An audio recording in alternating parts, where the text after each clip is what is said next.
Hello, everyone. Welcome back to the main event. You're here with me, Daniel. And Aaron. And we are here with what is the final preview of our Tuesday night fixtures. So, for anyone that hasn't played the game before or is wondering why on earth have you started with Group E, again, just to reiterate, it's because we kind of want to focus primarily on players that play Tuesday. So we kind of want to get these ones up, ready, done first, and out there so that this should be your major pool of players. Now, before we get on, please don't forget to follow us on Twitter. We are at UCL Fantasy Pod. We are working with Gallowgate Shots this season, so please don't forget to follow them. Subscribe to both of our channels, please. And don't forget to like this video as well. Now that that's all done with, this is a very nice group. I like this group, Aaron. Do you like this group? I do like But this don't group. care if you like this group, Aaron. All right, Dwayne. What do you like so much about this group? I like the fact that it's pretty straightforward in terms of there's a team to target, that we can try and get assets in, and also just from like kind of a footballing point of view, I don't know how second, third, fourth is going to go, and I hope Antwerp can cause a few upsets. There's always that underdog that I like to root for.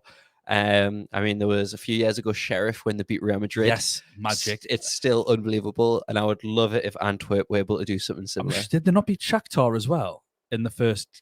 I'm sure they beat Shakhtar first game, and then they beat Real Madrid in the second. Wasn't it? Yeah, I'm pretty sure their left wing back was like called Cristiano. Cristiano, he was, yes. Unbelievable. Yeah. See, so it's like stuff like that I want. The reason I like this is because there are, I think, some brilliant picks, and because it's there. I'm sorry, Antwerp. There is a bit of a whipping boy in the group, in my opinion. But Donetsk are a historically very strong team, and I generally think you can always get a couple of good players. Mudryk had last year from them, but previous seasons, there's always been someone that we can target in there. It's just about trying to find the right players to go for, and there are some great budget players that will allow you to go elsewhere. And because it's a Tuesday game, you can take those risks absolutely fine. But also a team like Porto, who are, again, so experienced, some great value options, although a little bit hit and miss because they've only won all their games so far. For anyone that didn't watch the reviews, Aaron regurgitated something that someone at FIFA said during the draw that said Porto hadn't started the season well, despite the fact that they've won every game. Be careful where you get your information actually, from. Sorry, I tell a lie. They did draw the last game 1-1. They did draw the last game 1-1. So you've been redeemed. Terrible start, just 3 wins and a draw. Are they top of the table?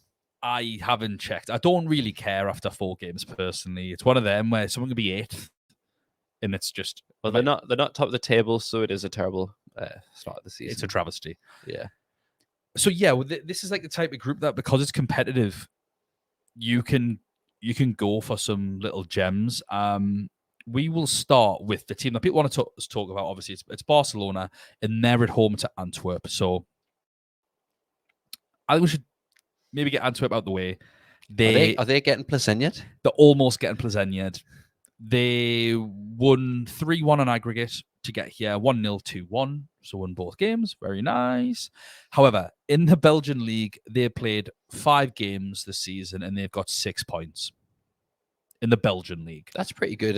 Pretty good going for a team that full of artists that like to draw. It's they're kind of looking to get here. I think they got here because Toby Alderweireld, a centre back.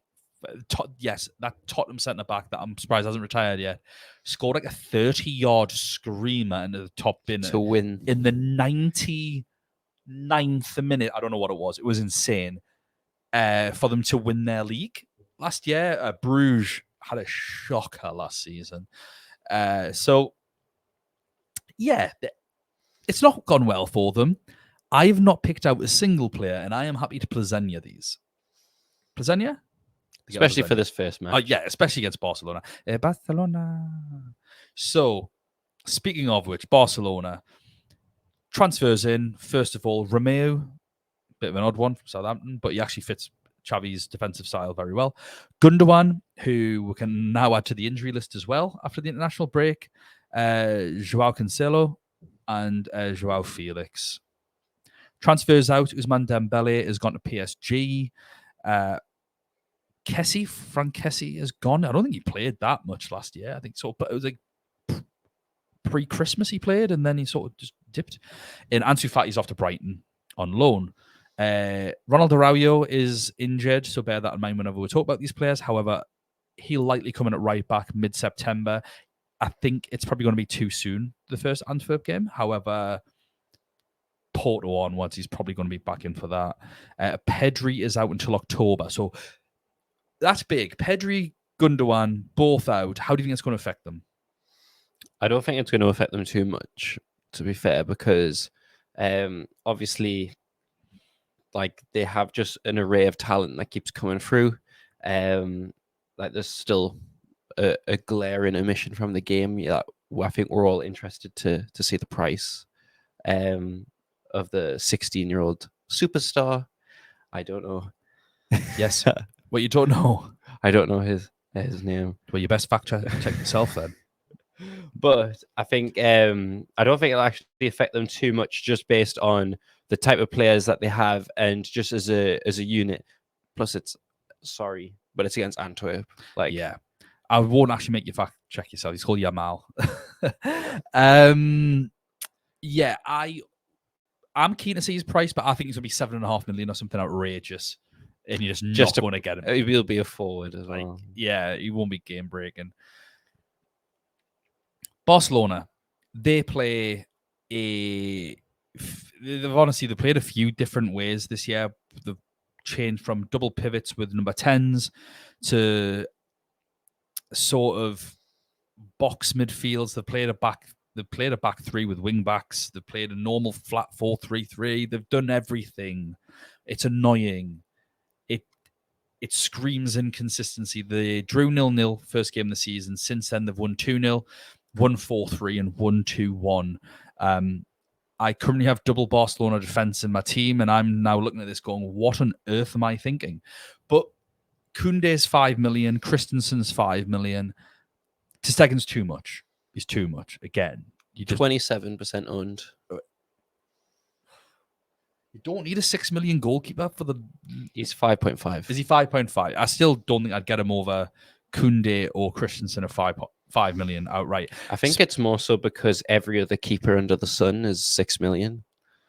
Well, I think there's loads of good keepers. There's actually another one in this group. I'm not saying he's good, but you might want him. But yeah, I think the Wednesday keepers. The Wednesday keepers seem to have the better keepers at the minute, personally, I think. However, there is a punty goalkeeper that I currently have from this group in my team for a reason, and we'll get to that. But like I say, I think if you want Barcelona, I think you go for defense. Koundé, it's a bit of an odd one, because when you look at his heat map, you think, oh yeah, he's bombing on, which he has been. But I think with the integration of Joao Cancelo, who's going to come in at 6 million, if I had enough money, I'd love Joao Cancelo on my team. He is a beast. He's an absolute force of nature on this game. The amount of ball recoveries he gets, he does get attack and returns. Like, I'm petrified. I think the only good thing is that he doesn't play for Man City anymore. Because if he played for Man City and played, he's 6.5 million on this game.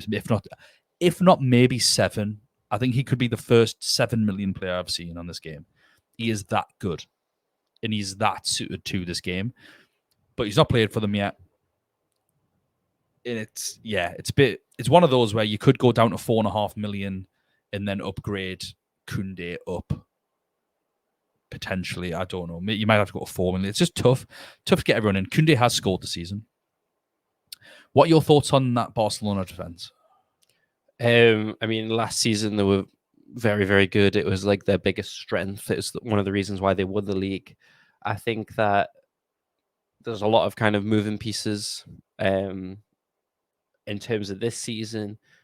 Quite active in the transfer window. I think the biggest thing is just hopefully we get a little bit of rumors in terms of who's going to be the starting players, because I do think that they're going to set you up quite nicely going into the second day. Yeah, I think you definitely need at least one. Yeah, the other player obviously is Balde, 6 million, but I just think go Cancelo for me personally. Yeah. I thought Balde was exceptional last year, and I think he's played well this season so far to a degree, but he's not getting those attacking returns. So I think it's just a no-brainer. Cancelo should be your number one choice. If you can't afford him, go Koundé, and if you want to double up, maybe go Christensen. Just for the price, you get two of them for 10 mil. Yeah, I think like in terms of Man City defense and Barcelona defense, they are the kind of higher owned defense. Is to like it might not all be in on one player. Like Diaz was the highest owned Man City defender, but the others were still over 10%, and it's quite similar with Barcelona. Cancelo 16%, Areo 14%, Koundé 13%, Balde 8%. So I think a lot of people, it might not be all on one player, but I think people do have Barcelona coverage in their team. Moving into midfield, I think it's a problem. I think Pedri and Gundogan being two influential playmakers is a problem for Lewandowski, who has been starved anyway. Xavi's system doesn't suit him. He scored two goals this season, but only one from open play. One was a pen, which he won. Classic Lewandowski. Lewandowski loves winning penalties in this game. And it's very frustrating if you don't own him. Obviously, I always do own him, but if you look at this man over here, this is the face of pain. This is the face of a man that goes with Lautaro Martinez over Robert Lewandowski. Yeah, I feel like that was kind of my thing where I'd miss out on the star striker, but recently the roles have been reversed. Right, less of that. We're not talking about Manchester City or Leipzig anymore, Aaron. We'll stick to just Barcelona and me rubbing it in your face, if that's all right with you. Yep, that's fine. So let's talk about all those goals that you missed for Lewandowski when he was banging in hat-tricks, left, right, and centre. It's not that he's not that player anymore. I just don't think Xavi sets up. That being said, it's Antwerp. How integral do you think it is to get him in? I think integral. I don't think it's integral, but then this is coming from a Lewandowski dodger. Yeah. When you're looking at the forwards, though, in terms of like how highly owned they are, Haaland way out in front, 71%. Second, Mbappe, 27%. Vinicius Jr., 22%. I think there are people who don't know the news yet. It happened long ago enough. Harry Kane, 22%, but then it's Lewandowski at 14%. So I would say he's still quite highly owned. Like Alvarez is then next with 11%, Osimhen 9%, Lautaro 8%. So, but I would still say for like seasons past, it's quite low for Lewandowski ownership. But then it depends on how many of the others that I've just listed do you have.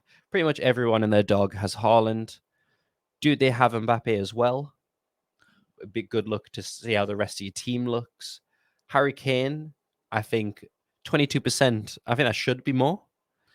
It's tough. It's tough. We'll obviously get to that group. Get to that group, but it's a tough decision. But then for Lewandowski, Antwerp, I do think it is just the system that lets him down. If we 1 season ago, it's not a question. Yeah. So even So that's the disappointing thing, and it is such a punt for the first day. Yeah, for that much money, punt shouldn't cost so much. Ferran Torres coming off the bench for a couple of goals, but doesn't start. Gavi has been playing on the right and on the left. Yamal's been playing on the right. I think, for me, if I was to pick 3 assets to say people should go for, it would be Joao Cancelo at 6, Koundé at 5, Lewandowski at 10.5. And I'd probably avoid the rest. That would be my opinion. What about you? Is there anyone else that you feel people should actually go for? I know a lot of people kind of on, like a lot of the kind of UCL fantasy experts going for Koundé. I think if you can get that extra million somehow, the jump up to Cancelo is massive for a game like this as well. Yeah. If it was, I think again, I don't know if we're not sure what type of system Xavi's going to play. Maybe there's that little bit of pep in him, but I think if it's one season ago and Cancelo was playing for Man City, you'd be in everyone's team. Got a question for you. Better answer now. Okay, let's say you already have Harry Kane in your team. So you've already got him in your team. He's up front. Would you rather have Sane and Koundé or Asensio and Cancelo?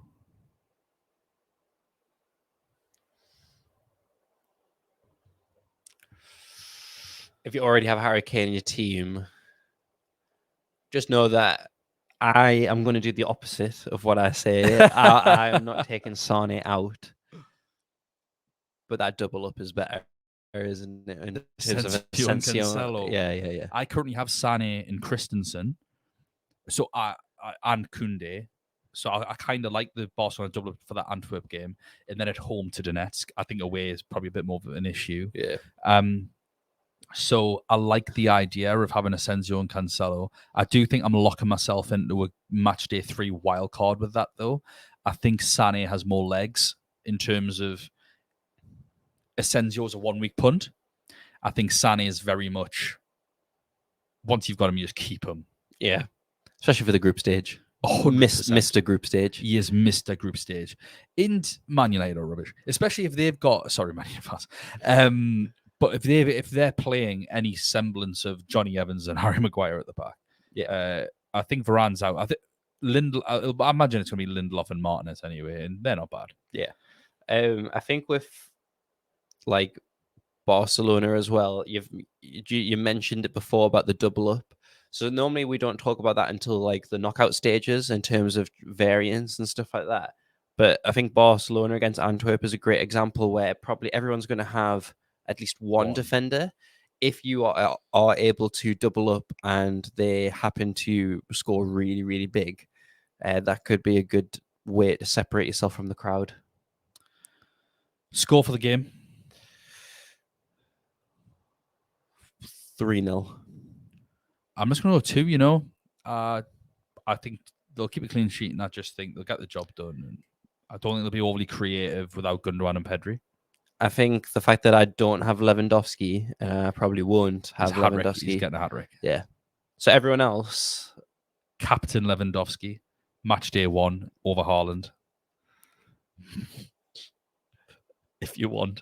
If you manage to win a PS5 by doing that, yeah. If you do that and you win the PS5, I demand first game on FIFA. Sorry, EA Club FC, whatever nonsense it's called now. We'll get on to the next game. Donetsk at home to FC Porto. So I want to start with Donetsk. I'm going to say because of the home team. We've never really followed that rule before, but why not? We'll use that excuse on this occasion. So Donetsk, I kind of don't want to go into too much detail about loads of players because I just don't think we're going to have them. You've got players like Sikan, who's got the odd goal and assist. You've got Kashuk, who's actually doing quite well with 2 goals. Talk about him shortly. Traore has only got 1 goal. Zubkov's got like a goal. Like, I'm naming players here that people are like, who on earth are you talking about, Daniel? And you're right.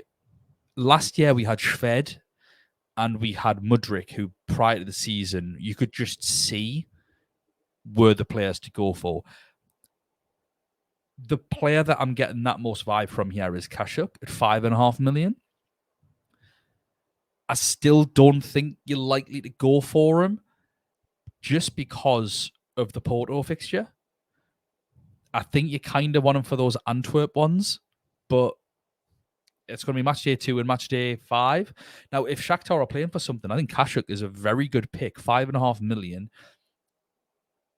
He's an attacking player because he plays left wing, but he's a midfielder on the game. So if he's still playing by that time, and Shakhtar, who I imagine will be fighting tooth and nail with FC Porto for the second spot in this group, he's a real choice, and he's someone that you can get to facilitate money elsewhere.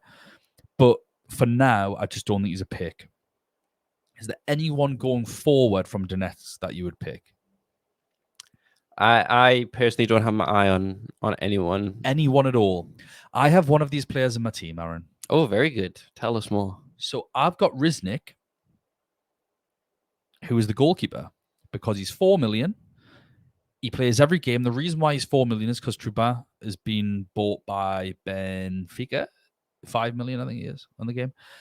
So I've got a 4 million starting goalkeeper who plays on a Tuesday, which means providing he doesn't do an Adan and gets sent off is fine, because I can just sub him out if he doesn't keep a clean sheet, and I like my second day goalkeeper. But I've spent a combined 9.5 million on my 8.5 million, on my keepers. 8.5. Bear in mind, people are spending 6 million on a goalkeeper. Yeah. I've spent 8.5 million on my two, and one of them I think is maybe the best shout in the game.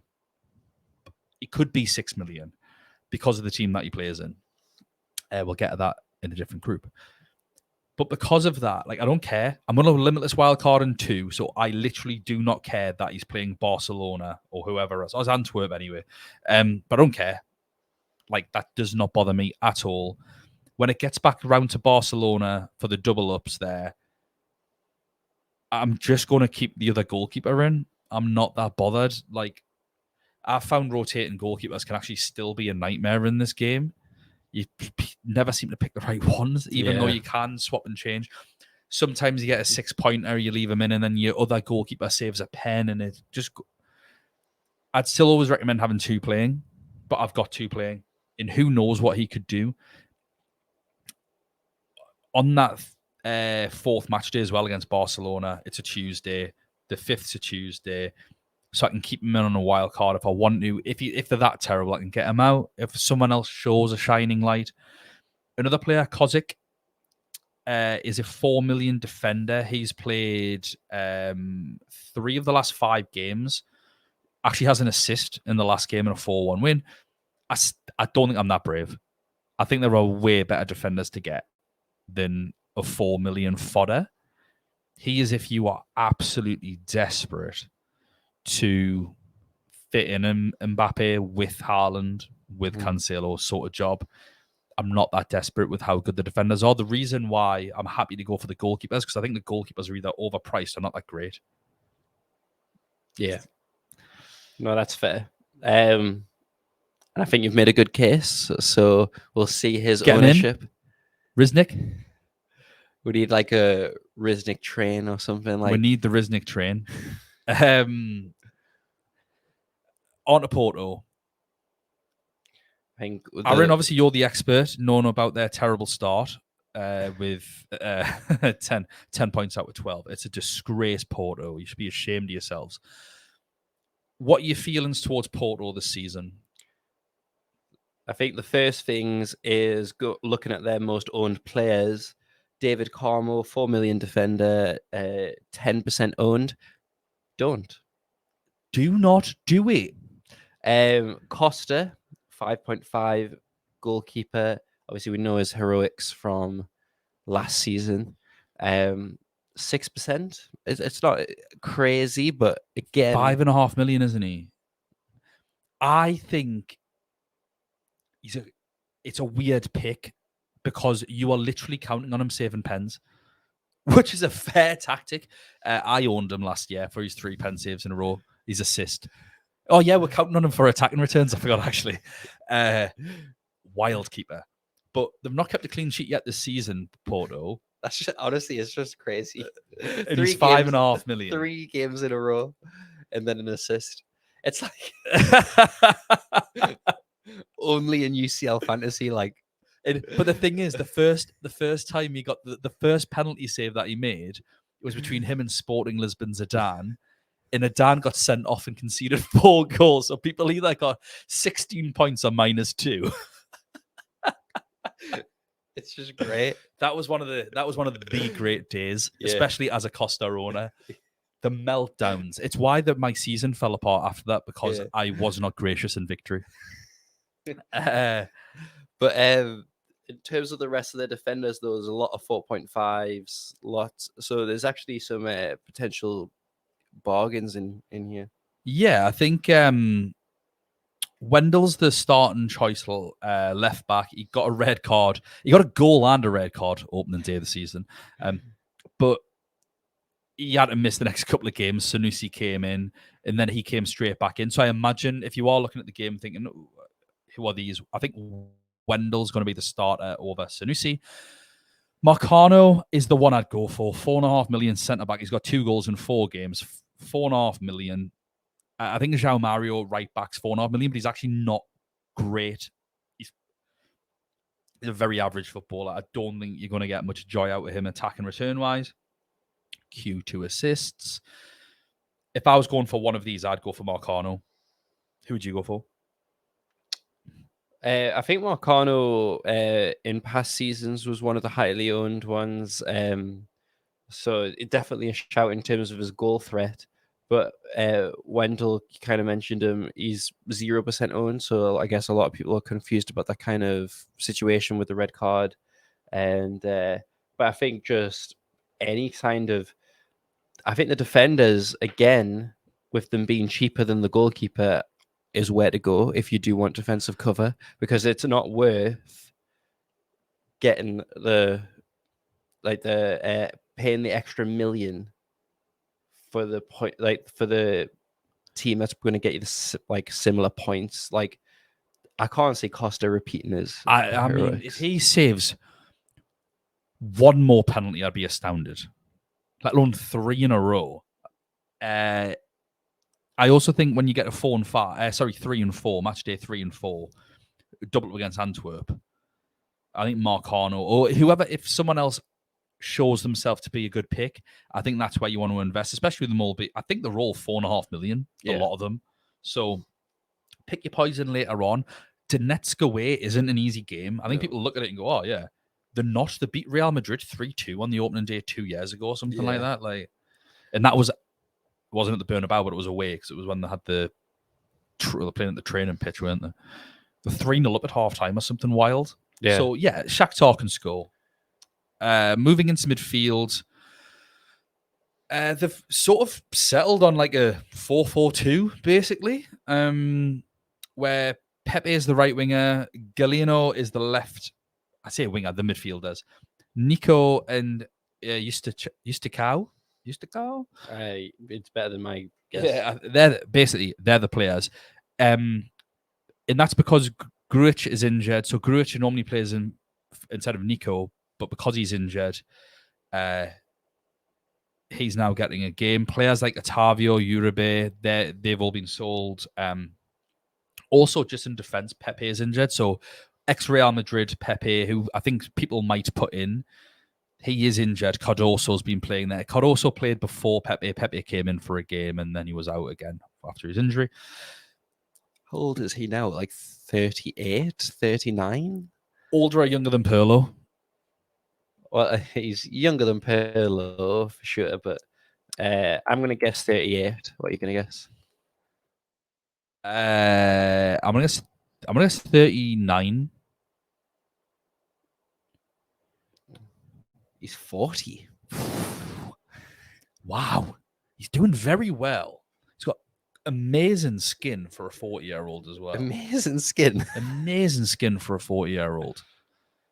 Pepe, if you're watching this, could you please comment below your skincare routine? And if we get randomly Aaron is desperate for it. He is aging terribly. If we get randomly sponsored like next episode, Pepe had a hand in it. I'd go for Galeno, by the way, if anyone cares. He's scored a pen and missed a pen in his last 2 games, so he's the pen taker. He's also has an assist. He's played for all 4 games, so he's pretty much nailed. Martinez has played up front with Taremi. Taremi's been dreadful. He won a penalty. I think he was just trying to get his move. Yeah, he really wanted to move to AC Milan, wasn't it? Was it Milan? Yeah, he didn't get it. So who knows? Maybe he might start turning up and being the problematic forward that we know he can be. If he does turn up, then he could be an absolute shout against Antwerp. That'd be very nice. But at the minute, Martinez seems to be the one that's outperforming him with a couple of goals. I think going forward as Galeno, 6.5 million. I think that's really good for a penalty taker or bust. I probably will have triple Porto for that match day 3-4 against Antwerp. And I'll likely be Marcano, Galeno, and one of those two forwards, whoever shows themselves to be the talisman. What about you? Anyone in considerations for match day 1 or forward? I mostly just try and get the defense in at the moment, just because I've went quite heavy premiums going forward, but definitely Taremi is someone to keep an eye out on. But actually, just any Porto forward, especially when they bring Antwerp back to Portugal, like it's such a fortress. Like they have. I mean, I think they've held Man City to multiple 0-0 draws in Portugal. Antwerp 1-0 up after 3 minutes. And see, that's why we love the Champions League. That's what we need. So, because I think with this closed league system, it's going to stop teams like Antwerp, Sheriff, or that type of team getting into the Champions League, and that's not what we want. What's the score going to be for Shakhtar Donetsk versus FC Porto? 0-0. Oh, well, fun score. I'm going to go for 1-1. I'm just trying to help out your goalkeeper. Your goalkeeper plus Porto defender, 0-0. Defensive points. He's saving 72 shots. I don't know if that's even a fact, like a multiple of 4. If he does like that, like but kick behind, I think it is a multiple of 4. Or 3 saves anyways. It's not even 4. Oh, god damn it. Anyway, in terms of the group, what's the group going to look like? 1 to 4. Barcelona, Porto, Shakhtar, Antwerp. I think it's going to be the same. It's so boring, isn't it? But I do think it is the same. The cream generally rises to top. And I think across the groups, you might get 1 shock or 2 shocks. We've had it before. I think last year, Bruges finishing top of that group was a real shock, but was excellent. Frankfurt, I think, less of a shock, but that was a tough group. I think it was more so Sporting going out. Benfica finishing top above PSG. I think to a casual, Juventus maybe were expected to get through, but I think people that watch football were like, actually, Benfica probably will. Yeah. So, but I just think this is one of those groups where it'll be. I think Porto will beat Shakhtar at home, and I think they'll probably draw in Poland or wherever they're playing now. Germany, I think they're playing in. In all else, will be equal. Let us know what you think. Feel free to pop your thoughts down in the comments. Let us know what your triple up's going to be. Are you going Lewandowski or not? Please don't forget to follow us on Twitter. We are at UCL Fantasy Pod. You can like this video. Please subscribe as well, whether it's to us and or to Gallowgate Shots as well, if you're interested in any Newcastle-based content as well. And we will see you for the next one. Bye now.